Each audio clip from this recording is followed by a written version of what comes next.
গত সপ্তাহের তুলনায় এই সপ্তাহে কাঁচামালের বাজার অনেক বেশি।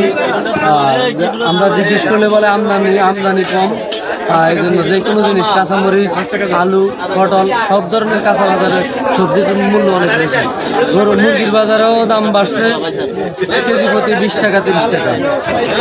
আর মাছের বাজারেও দাম বাড়ছে, মাছের দাম বেশি, মাছের আমদানি নেই। এখন তো আগের থেকে দাম বাড়তেছে, সব কিছু দাম বাড়ছে কম থেকে তারা আগের দিনই চাই না, ওটা আয় না, হেডা আয় না, ওটা আয় না।